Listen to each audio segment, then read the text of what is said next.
बोलो जयकारा बोल मेरे श्री गुरु महाराज की जय। सौभाग्यशाली गुरुमुख हो, परमार्थिक पथ पर चलने से पूर्व जिज्ञासु के लिए सर्वप्रथम यह कार्य करना आवश्यक हो जाता है कि वह समय के पूर्ण संत सद्गुरु की खोज करके वह उनसे सच्चे नाम की दीक्षा ग्रहण करे, क्योंकि गुरु वह दिव्य ज्योति है जो जीव के मन पर छाई जन्मांतरों की कालिमा को अपने दिव्य उपदेश अमृत से धोकर उसे पवित्र वह निर्मल बना देती है। गुरु शब्द का अर्थ भी यही है। गु अंधेरा है, रू रोशनी है, अर्थात जो जीव को मनमति के अंधकार से निकालकर ब्रह्म तेज दर्शाए वही सद्गुरु है। सद्गुरु ही जीव को जन्म मरण के बंधनों से मुक्ति दिलाने वाले हैं, क्योंकि ये जीव के गंतव्य स्थान के भेदी होते हैं।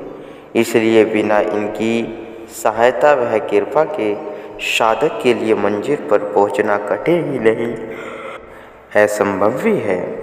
एकमात्र गुरुदेव ही जीवात्मा के सच्चे हित चिंतक होते हैं और वे ही जीव को अपने अमिष्ट लक्ष्य तक पहुंचने में समर्थ होते हैं। अतएव जो जन अपनी आत्मा का कल्याण करने की इच्छा रखते हैं तो उन्हें सर्वप्रथम पूर्ण सद्गुरु ही सद्गुरु की शरणागति ग्रहण करनी चाहिए। इसी संदर्भ में एक स्कूटर ड्राइवर अथवा टैक्सी ड्राइवर के जीवन में कुछ शिक्षाप्रद बातें मिल सकती हैं कि वो किस प्रकार सड़क पर गाड़ी चलाते हुए 4 नियमों को अपने ध्यान में अथवा कंट्रोल में रखता है, जो इस प्रकार है। लाइसेंस या परमिट, ट्रैफिक इंस्पेक्टर से ड्राइवरी का लाइसेंस और गाड़ी का परमिट प्राप्त करना, साइड ग्लास, आगे साइड का शीशा ताकि पीछे से आने वाले गाड़ी उस शीशे द्वारा साफ नज़र आए और अपनी गाड़ी से टक्कर न खाए। हैंडल या स्टीयरिंग ताकि जिस तरह सीधा मार्ग जाता हो उसी ओर गाड़ी को मोड़कर ले जाया जा सके। ब्रेक ताकि आगे आने वाली गाड़ी पशु पक्षी मनुष्य आदि को बचा सके। ब्रेक के द्वारा शीघ्र ही गाड़ी को रोके लेवे जिससे दुर्घटना न होने पाए। ऊपर लिखित यही चारों नियम जिज्ञासु को अपने परमार्थिक जीवन में धारण करने चाहिए। पूर्ण संत सद्गुरु की निष्काम भाव से विनय में हो सत्संगति ग्रहण करना तथा तन मन धन से आत्मसमर्पण कर उनकी शरणागति का सर्टिफिकेट प्राप्त करके गुरु भक्ति के परमिट को हासिल करना। श्रद्धा विश्वास रूपी शीशा हरदम साफ सुथरा वह आँखों के समक्ष रखना अति आवश्यक है। विषय विकारों पर वैराग्य वह उपरामता की ब्रेक लगाकर उन पर नियंत्रण करना। हिम्मत धैर्य रूपी हैंडल हृदय में भक्ति को प्राप्त करने के लिए सुदृढ़ विचार धारण करके को सद्गुरु की आज्ञा अनुसार सीधी भक्ति वाली सड़क पर ले जाना है। कहीं भी लोक निंदा, मन व इंद्रियों की प्रबलता अथवा डामाडोल विचारों के कारण रुकावट पड़े तो शीघ्र ही स्टीयरिंग को दूसरी तरफ घुमाकर हिम्मत व उत्साह के साथ आगे की ओर कदम बढ़ाना। तभी सद्गुरु की प्रसन्नता के द्वारा परमपिता परमात्मा के लोक में सकुशल पहुँचा जा सकता है। अभिप्राय यही है कि ऐसे विवेक पूर्ण कर्म करने से जीवन मुक्ति की प्राप्ति होती है। मन की मैल को दूर करने का यही साधन है। सद्गुरु के चरणों में आत्मसमर्पण करने से ही सेवक को सच्ची शांति और निर्भयता का अमृत रस मिल सकता है। और तभी साधक जीवन मुक्त बन सकता है। जिस प्रकार विदेह राजा जनक के ज्ञान प्राप्ति के लिए कितनी खोज की, लेकिन जब उन्होंने पूर्ण सद्गुरु के चरणों में आत्मसमर्पण कर उनकी प्रत्येक आज्ञा को सुधार्य किया, तभी वे मुक्त पुरुष बन पाए, जिसका वृत्तांत इस प्रकार है। प्रसंग पढ़ने से पूर्व यह ज्ञात कर लीजिए कि जिन ब्रह्मज्ञानी अष्टावक्र जी द्वारा राजा जनक को ज्ञान की प्राप्ति हुई थी, वे कौन थे। उछालक के पुत्र श्वेत केतु थे और कहोड़ के पुत्र थे अष्टावक्र के मामा श्वेत केतु उछालक मुनि की सेवा में कहोड़ शिष्य बनकर रहते थे। अंत में उछालक मुनि ने इनका विवाह अपनी कन्या सुजाता से करा दिया। अष्टावक्र अभी माता के गर्भ में थे कि एक दिन इनके पिताजी ने वेदों का पाठ अशुद्ध किया। यह सुनकर अष्टावक्र गर्भ में पड़े वहीं से ही बोल उठे, अभी आपको शुद्ध उच्चारण करना भी नहीं आ पाया। यह सुन अष्टावक्र के पिता कहोड़ को क्रोध आ गया। उन्होंने कुपति को अष्टावक्र को शाप दिया, अरे तू पेट में रहकर ऐसी टेढ़ी बातें बोलता है, अतः तू 8 अंगों से टेढ़ा हो जाए। सो इसी शाप के मिलने के कारण अष्टावक्र जी शरीर में 8 कुंवर थे, जिससे यह आगे चलकर अष्टावक्र के नाम से प्रसिद्ध हुआ। अब आगे सुनिए। मिथिलापुरी के महाराजा जनक जी को ज्ञान प्राप्ति की प्रबल इच्छा लगी रहती थी, इसलिए वे अधिकतर प्रतिष्ठित विद्वानों को बुलाकर उनसे ज्ञान प्राप्ति की चर्चा किया करते थे। परंतु जैसा वह चाहते थे, इतनी खोज करने पर भी अभी तक उन्हें वास्तविक ज्ञान की प्राप्ति न हो सकी। अंततः राजा जनक ने एक बार अपनी नगरी में ढिंढोरा पिटवाया और ऋषि मुनियों के पास निमंत्रण पत्र भिजवाए कि जो कोई विद्वान ऋषि मुनिजन हमें सच्चे ज्ञान की प्राप्ति का साधन बताएगा, उसे मैं गुरु रूप में स्वीकार करूँगा। इसके विपरीत यदि कोई ज्ञान देने में असमर्थ रहेगा तो उसे बंदीगृह में डाल दिया जाएगा। जब यह ढिंढोरा राजा जनक जी ने पिटवा दिया तो घोषणा सुनकर दूर दूर से अत्यधिक संख्या में विद्वान पंडित और ज्ञानी लोग राजा जनक को ज्ञान दर्शाने के लिए आने लगे। प्रत्येक ने अपनी अपनी बुद्धि के अनुसार राजा को ज्ञान दिया, लेकिन कोई भी राजा जनक की कसौटी पर ठीक न उतर सका, जिस कारण राजा का कारावास विद्वानों और पंडितों से भरा जाने लगा। अष्टावक्र के पिता कहोड़ भी एक सुप्रसिद्ध पंडित और ऋषि थे, किंतु दरिद्रता और कंगाली में जीवन गुजार रहे थे। जब उन्होंने यह घोषणा सुनी तो मुंह मांगा इनाम पाने की लालच में वे श्वेत केतु के साथ राजा जनक की राजसभा में आए, परंतु राजा को ज्ञान देने में असफल रहने के कारण उन्हें भी कारावास में डाल दिया गया। अष्टावक्र जी को जन्म लेने के बाद जब अपने पिता के बंदी बनाए जाने की घटना का पता लगा तो वह अपने पिता को राजा जनक के कैद खाने में से स्वतंत्र कराने के लिए राज दरबार में पहुँचे। ज्ञानी तो वह जन्मजात से ही थे। उसे जमाने में आज के भांति यातायात के साधन उपलब्ध न थे, अतः पैदल ही चलकर यात्रा करनी पड़ती थी। मिथिलापुरी के दूर होने के कारण अष्टावक्र कई दिनों की कष्टप्रद पथ यात्रा करते हुए मिथिला में पहुँचे और सीधे महाराज जनक जी की राजसभा में प्रविष्ट हो गए। अंदर जाकर गुरुदेव के निमित्त बनाए गए सिंहासन पर जाकर बैठ गए। राजसभा लगी हुई थी। सभी अमीर, वजीर, विद्वान, पंडित, दरबारीगण अपने अपने विशेष आसनों पर बैठे हुए थे।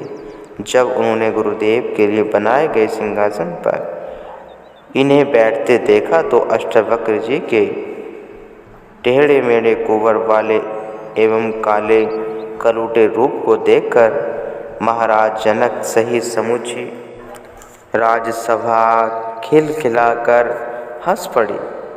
उन सबको हंसते देखकर स्वयं अष्टावक्र जी भी उस समय इतनी जोर से ठठाकर मारकर हंसे कि उन सब की हंसी इनकी ऊंची हंसियों में विलीन हो गई।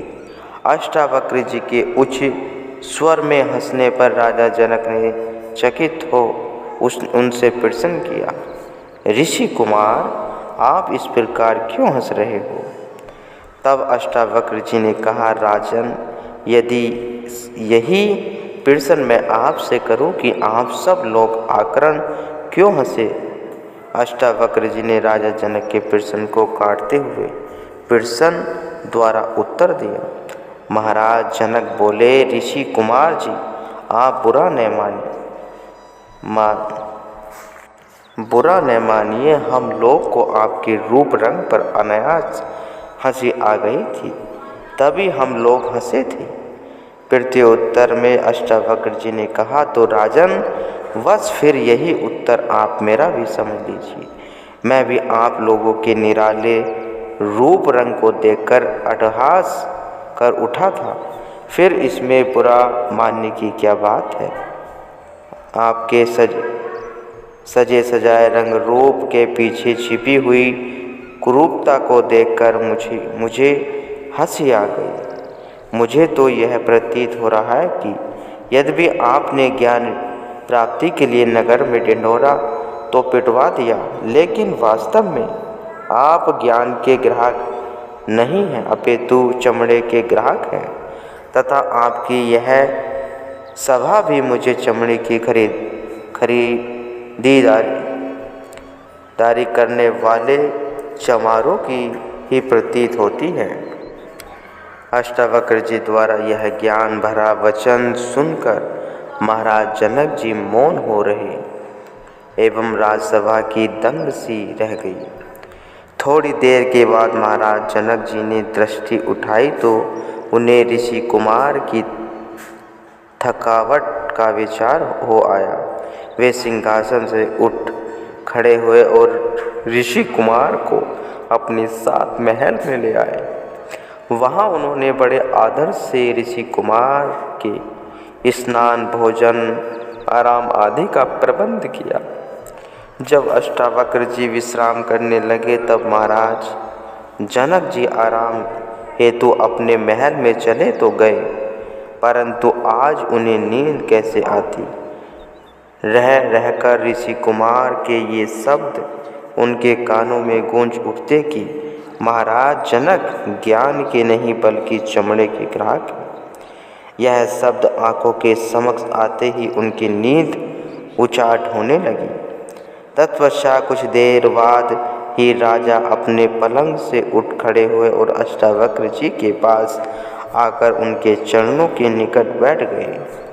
दोनों हाथ जोड़कर ऋषि कुमार को प्रणाम करते हुए क्षमा मांगी और नम्रता भरे शब्दों में कहा, महाराज, अब तक मुझे ज्ञान देने वाला कोई न मिल सका, परंतु इस समय आपको देखकर मुझे ऐसे विश्वास हो चला है कि आप ही मुझे वह ज्ञान दे सकते हैं जिसे प्राप्त करने की मेरी चिर अभिलाषा है।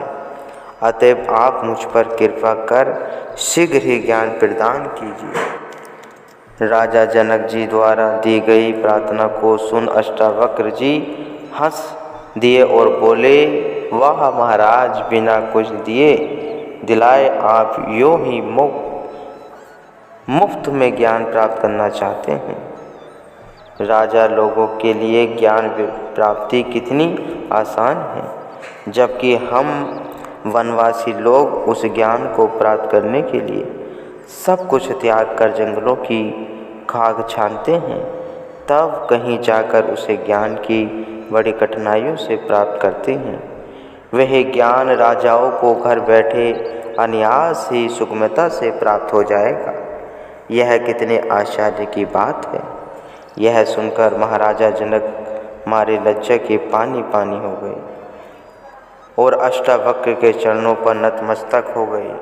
राजा जनक ने कहा, नहीं ऋषि, मैं ज्ञान को मुफ्त में प्राप्त नहीं करना चाहता, अपितु उसके बदले में आपको सारा खजाना देने को तैयार हूँ। ऋषि कुमार ने पुनः हंसकर कहा, धरोहर में पड़ी वस्तु किसी दूसरे को कैसे दी जा सकती है? भला बताओ, क्या खजाना तुम्हारा है? हमारे विचार से तो खजाना राज्य का है। अच्छा, तो फिर मैं आपको राज्य ही दे देता हूँ। राजा ने कहा। अब की बार अष्टावक्र जी और भी जोर से हंसे और बोले, राजन, तुमने फिर वही बात कही है। यह राज्य तुम्हारा अपना कहाँ है? ऐसे निर्मलु वस्तु को आज किसी एक की है तो कल दूसरे की। भला इसे लेकर मैं क्या करूँगा? तब यह शरीर तो मेरा अपना है, यही मैं आपके अर्पण करता हूँ।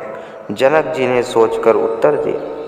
इस पर ऋषि कुमार ने तुरंत ही कहा, यह शरीर यह मुझे दोगे, किंतु इसका भी क्या ठिकाना? क्या एक तो यह सदा मन के अधीन रहता है, तथा दूसरी बात यह नाशवान भी है।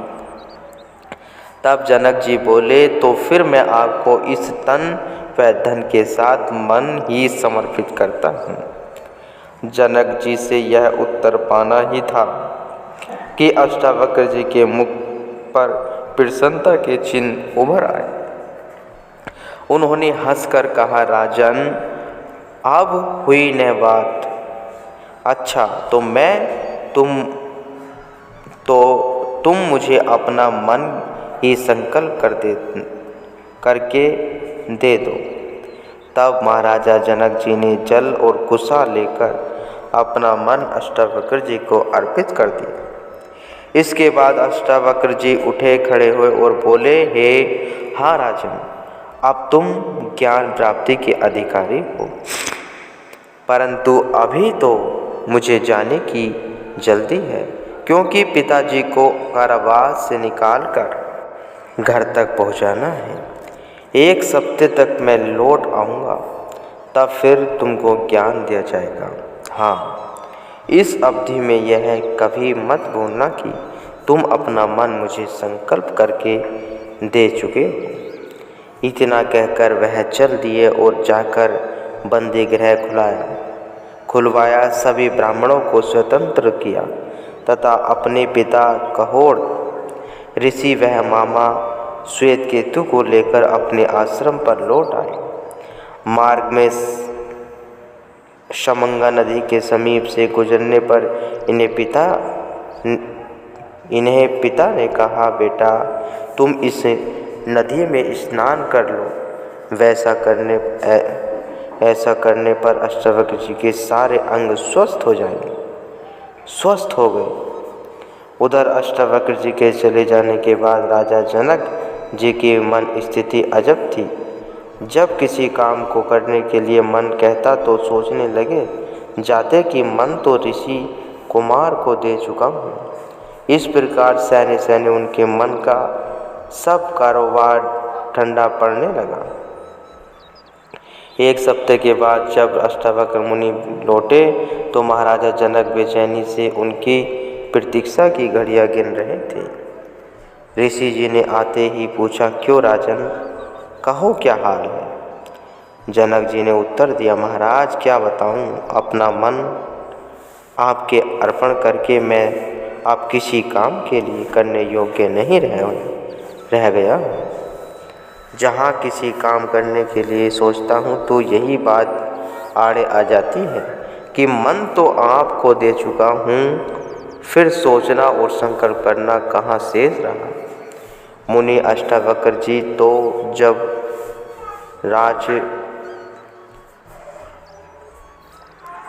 राज जनक जी तन मन धन तीनों से समर्पित कर चुके एवं सदुपदेश देते हुए अष्टावक्र जी ने मुनि ने कहा, हे राजन, मनुष्य शरीर का मालिक आत्मा है, मगर मन अपनी कुचालों से जीव पर माया का पर्दा डालकर आत्मा के स्थान पर स्वयं मालिक बन बैठा है और आत्मा को सर्वथा भुला दिया है। संत महापुरुषों के संसार में आने का प्रयोजन ही यही होता है कि वे मन वह माया के जाल से निकालकर जीवों को निज देश में ले जाते हैं, मगर मन जीवों को आसानी से अपने जाल में से नहीं निकलने देता। मन प्रबल इंद्रियों के वश में हो चुका है और बुद्धि मन के अधीन हो चुकी है, इसलिए ये सारा काम विपरीत हो रहा है। अब सद्गुरु जीवों को मन के पंजे से छुड़वाकर उसे आत्मा का बोध कराते हैं कि हे जीव, तू शरीर मन बुद्धि से ऊपर उठ, तो आत्मा है और अपने आप की पहचान कर, और यही आत्मा का बोध ही वास्तविक ज्ञान है। हे मिथिलेश, ज्ञान की प्राप्ति के लिए कहीं बाहर नहीं जाना पड़ता। यह मनुष्य स्वयं ही आत्मज्ञान का भंडार है, मगर बिना पूर्ण संत सद्गुरु के जीव अपने रूप को नहीं पहचान सकता। जिस प्रकार किसी दीपक में तेल व बत्ती पड़ी हुई हो, मगर जब तक उसे दूसरे जलते दीपक अथवा दियासलाई से स्पर्श न कराया जाए, उसमें ज्योति प्रकट नहीं होती। इसी प्रकार सद्गुरु के बताए गए नाम वह शब्द के अभ्यास से, उनकी पवित्र सेवा से जिज्ञासु के हृदय में नाम व भक्ति का प्रकाश पैदा हो सकता है।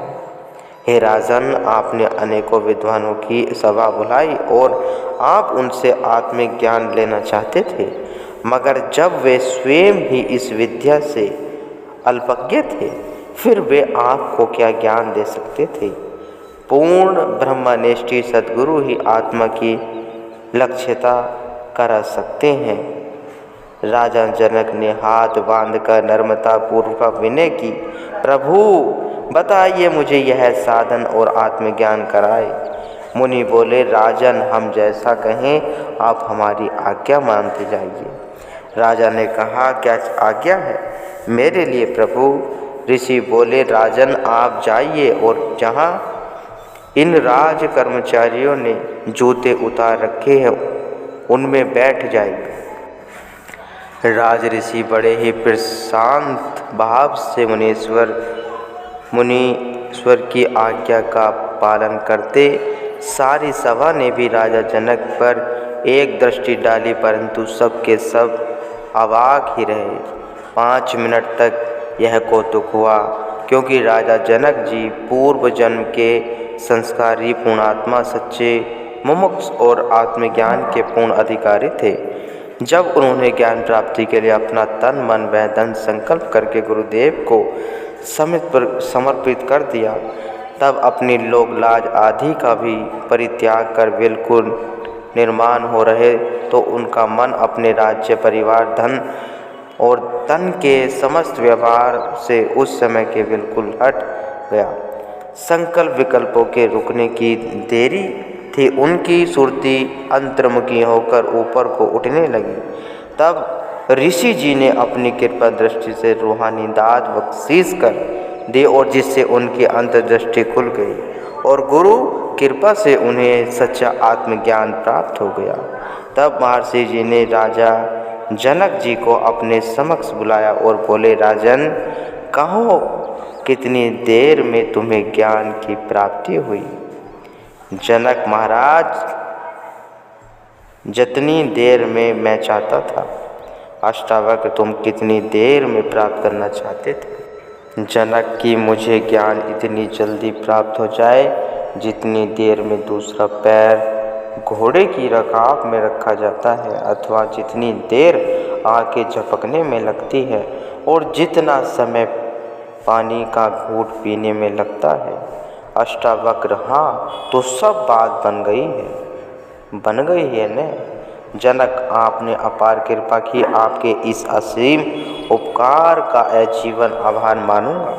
इतना कहकर राजा जनक गुरुदेव के चरणों में दंडवत प्रणाम करते हुए अष्टावक्र को बार बार धन्यवाद करते रहे। ऐसे होते हैं गुरुदेव और ऐसे होते हैं सेवक गुरुमुखो।